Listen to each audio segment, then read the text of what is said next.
Hello everyone, Darko2012 here with Global Government News, and this is part 2 of Alert. Government is attacking the internet, free speech. And as we roll forward here, we move to February 7th, 2010, just a couple days ago, and this is from theold.com, breaking news, global politics, and opinion. And it says New Zealand blocks two websites selectively, and this is of course what I was referring to is the and the other article with Prison Planet and Infowars being blocked until people called in and screamed bloody murder and to the ISPs, and they ended up stop block. They ended up removing the block or filter and apologized and gave a public statement saying that they are totally against censoring. So it says this weekend, two websites were blocked in New Zealand. Infowars and Prison Planet were selectively blocked by Asia Netcom's router, which is used for international traffic in New Zealand. The ISPs, namely Whoosh, Slingshot, Orcon, Hug, got affected because they rely on the Asia network router. We already covered that. It says both websites that got blocked are what many refer to as conspiracy sites, but they are conveniently called conspiracy sites because they report news opposing normal mainstream media views, many times exposing the views of mainstream media. And news should be uncensored if there is truth to be found, regardless of opinion. Free news makes a free society. We can't tell at this moment if they're able to visit the sites again using those networks, and yes, of course they are, thank God.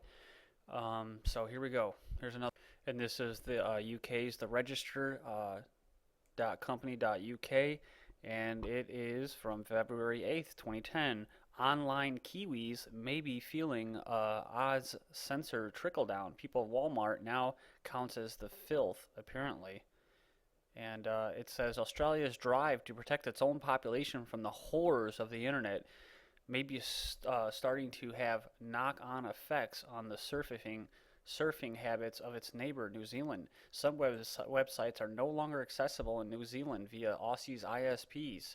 And it says a reg reader to tell us, quote, New Zealand surfers being routed via Optus routers NAS have been blocked from NHL.com and people of Walmart.com, along with Gamehouse social games on Facebook. This does not appear to be blocking people inside Oz, just certain New Zealand telecos. And, so you got NHL and people at Walmart, along with Prison Planet and Info. Then we move to Australian IT, or the Australian.com, and it says Australia's compulsory internet filtering costly and effective, in quotes. The federal government is planning to make internet censorship compulsory for all Australians and could ban controversial websites on euthanasia or anorexia. And trust me, it's going to cover a lot more than that. And for all those people that say, "Oh, well, this is in Australia; it's not here yet." Well, this is kind of the case, guys. Is that what happens in Australia, like how they fluoridate their water, happens here, you know, and we just here they end up doing things a lot slower and stuff like that, unlike China.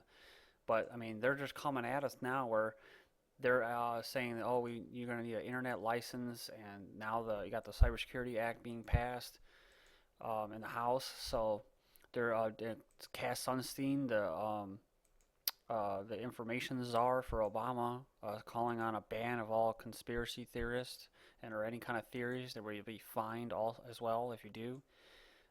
So here it says Australia's level of net censorship will be put in the same league as countries including China, Cuba, Iran, and North Korea, and the government will not let users opt out of the proposed national internet filter when it is introduced.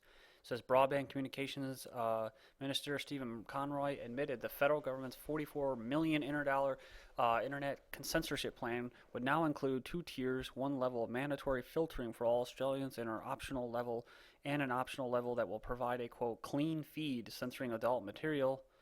And so there you go. So here you go. You got the Wired.com, pretty big site. It says Australia censors WikiLeaks page, which is WikiLeaks is down right now, saying that they don't have enough funds, but they're being censored to hell. So, and they were our allies in helping to expose the fraudulent eugenicist globalists trying to pass their scam ass bill in Copenhagen this year, but they had no binding treaties and nothing because of it. So thank you, WikiLeaks, and hopefully you get back up. It says Australia blacklisted a web page on Monday from the whistleblowing site WikiLeaks that contains an index of URLs censored by Dutch authorities.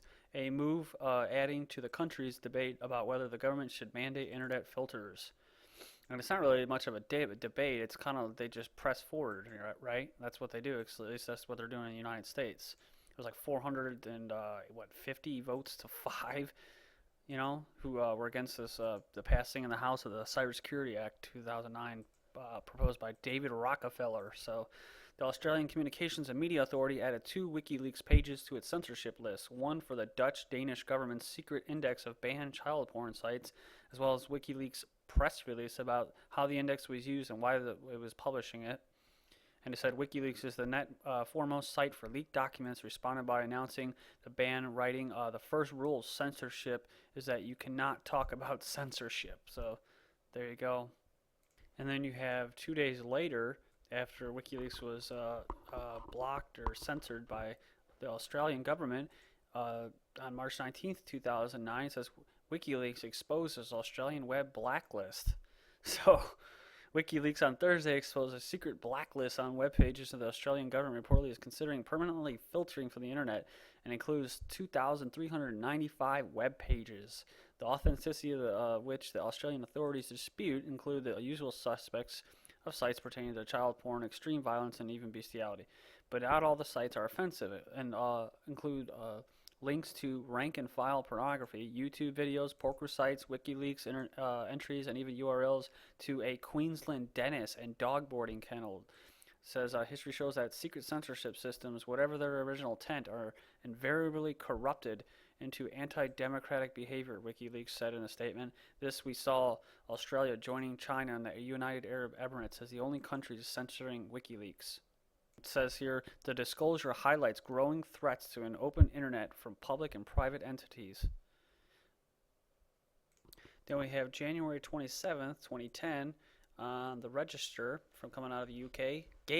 Bill Gates, Microsoft backs China in Google censorship spat. That's just what the Chinese do. It says, lovable, huggable ex-monopolist Bill Gates has more often than not found himself battling for China in a recently public drive as head of the Gates Foundation. And he said on his way to a World Economic Forum in Switzerland, Microsoft chief turned philanthropist appears unmoved over China's position on internet censorship after Google's recent threats to exit the country. In an interview, Gates shrugged off China's repressive online policies as simply part of doing business in a foreign country. He pointed to censorship laws in Germany that forbid pro-Nazi statements, which would be protected as free speech in the U.S. And so you've got to decide, do you want to obey the laws of the countries you are in or not? If you're not, you may not end up doing business there. So there you go. And listen to what he says here. Gates went on to tell the New York Times that he was unimpressed by Google's threat after the attack to drop its search business in China in protest of censorship regulations and the search results. They've done nothing and got a lot of credit for it, Gates sniped at Google, which trails well behind China's homegrown Baidu search engine within the country. Quote, what point are they making, he asked. Now, if Google ever chooses to pull out of the United States, well, then I'd give them credit. It says, but Gates, not so willing to call Microsoft rival monopolist, I wouldn't call anyone a monopolist, he said. Instead, prefers to label Google as part of a small elite group of hyper-successful companies, like the Nazi company IBM and Microsoft, which, by the way, have all legally sanctioned for monopolistic behavior. So, in other words, if this bill gets passed in the United States by the Senate and gets approved by the President, which it most likely will, this Cybersecurity Act bill, and they say they want to censor, well then, if it's all on the money, right? Oh yeah, see, if that's what the government calls for, then then that's what we're gonna do. We're gonna censor because that's where the dollars are at. So it shows you where his interests lie. I'm gonna move into a third and possibly final part here of internet under attack by government and free speech. So please stick with me, and I'm gonna show you even more evidence that we are under attack by the New World Order. Thank you.